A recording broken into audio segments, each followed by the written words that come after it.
warahmatullahi wabarakatuh. Halo semua, apa kabar? Bertemu dengan saya Ibu Agustina dalam pelajaran Bahasa Indonesia. Pada video pembelajaran kali ini kita akan belajar tentang teks deskripsi.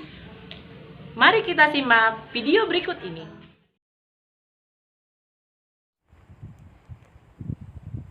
Materi yang dipelajari, yang pertama, struktur teks deskripsi, yang kedua, kaidah kebahasaan teks deskripsi, dan yang ketiga, langkah-langkah menulis teks deskripsi.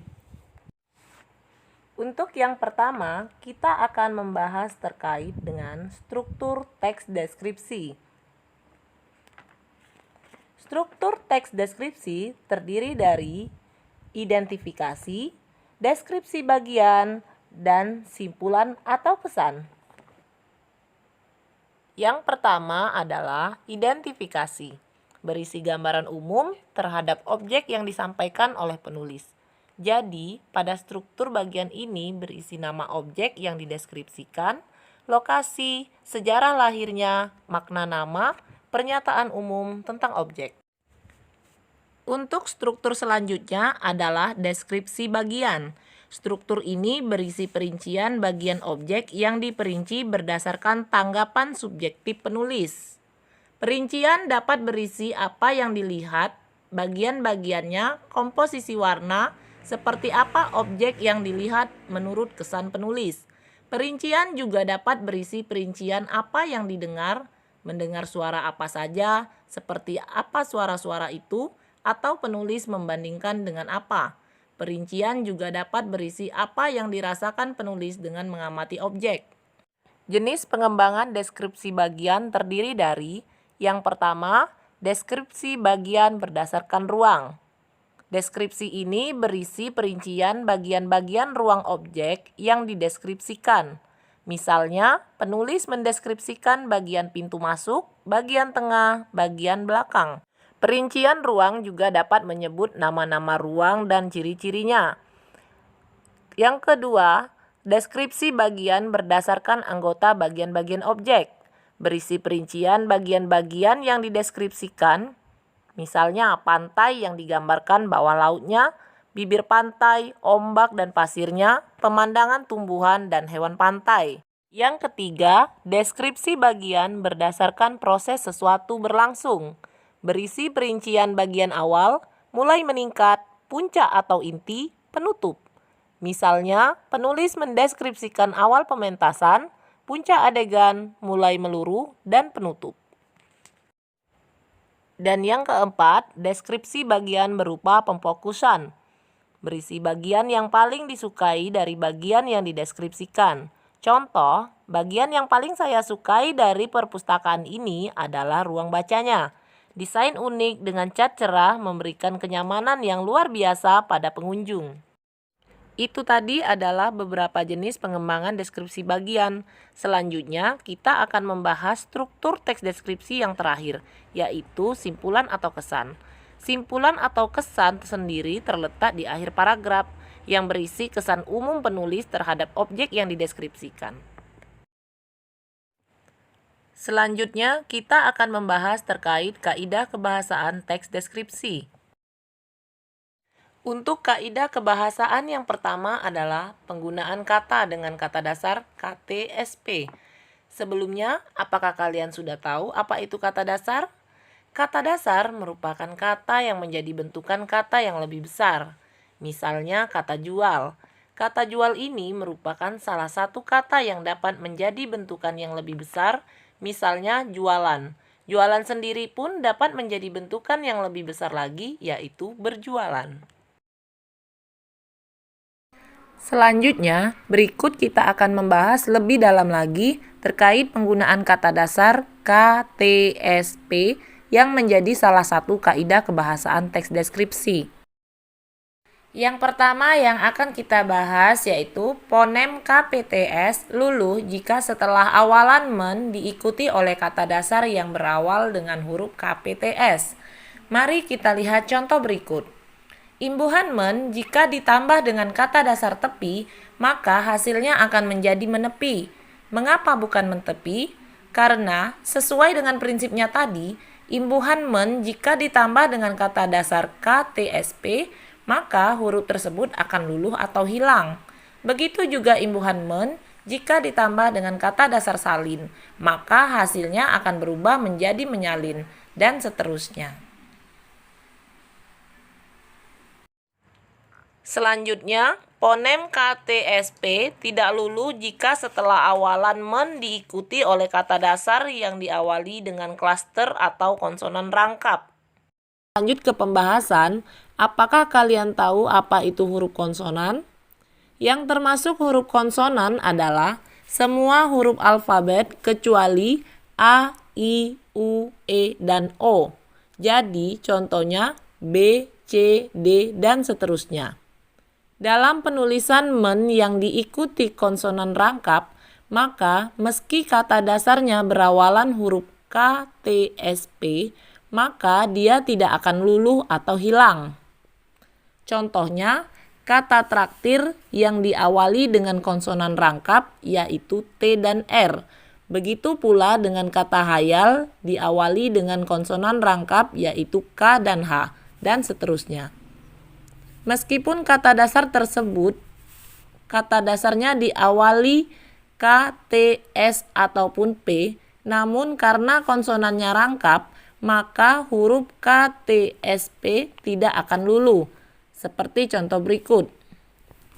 Imbuhan men jika ditambah kata dasar traktir, maka hasilnya adalah mentraktir. Begitu juga imbuhan men jika ditambah kata dasar hayal, maka hasilnya adalah menghayal.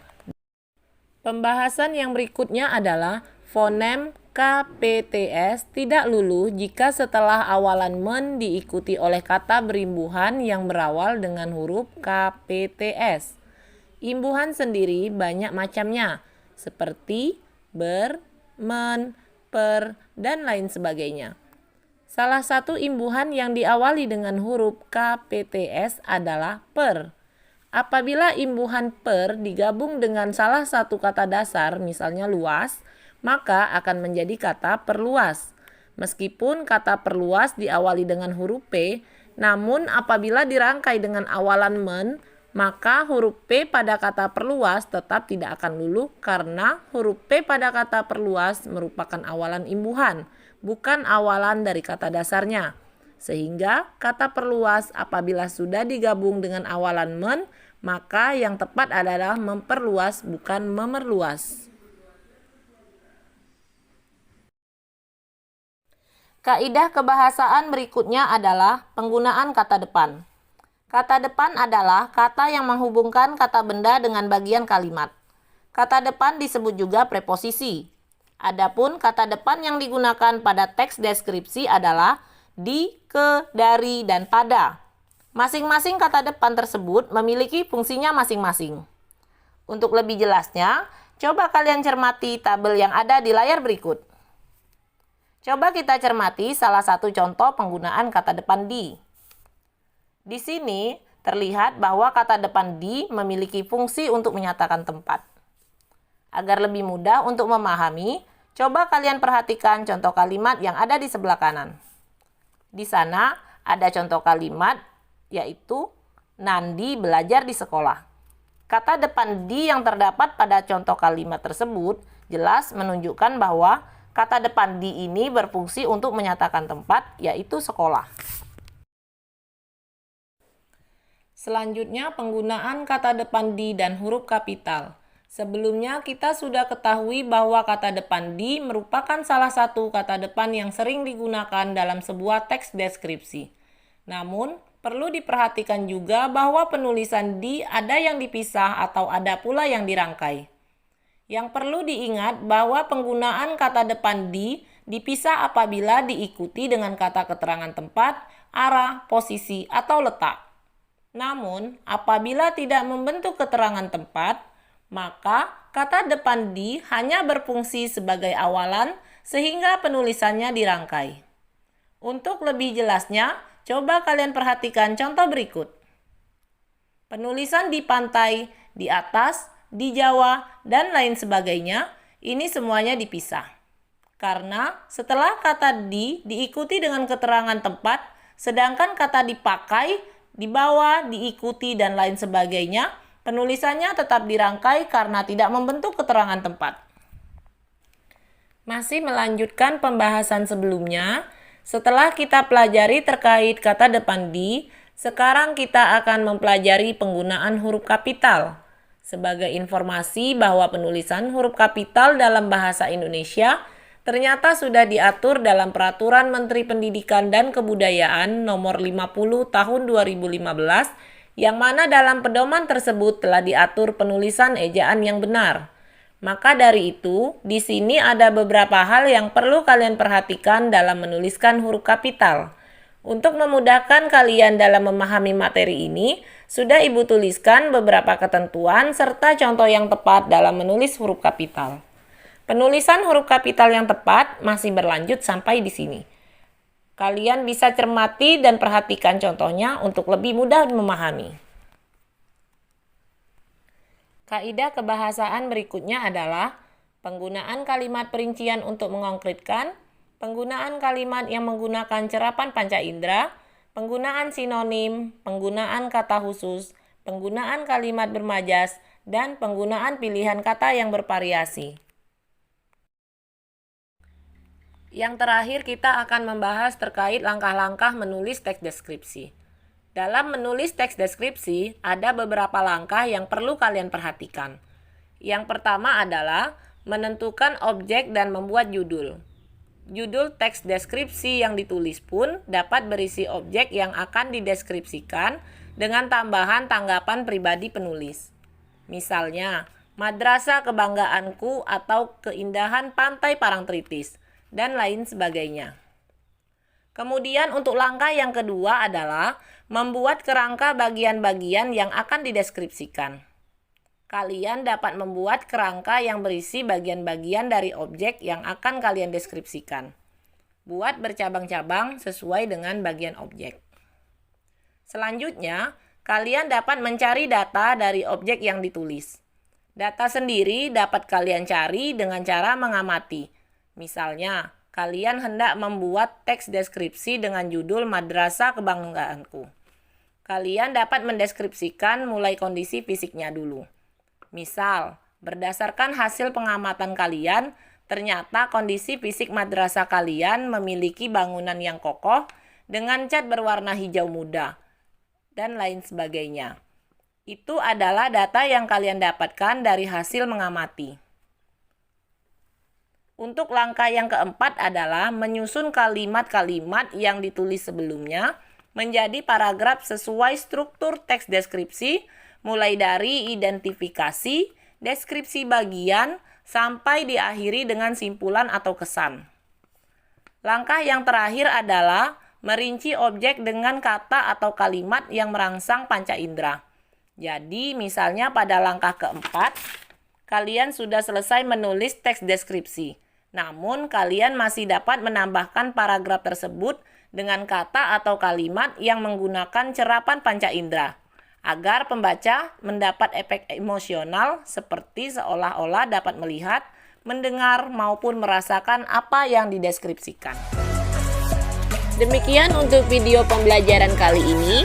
Semoga ilmu yang diberikan bermanfaat dan sampai jumpa di video pembelajaran selanjutnya.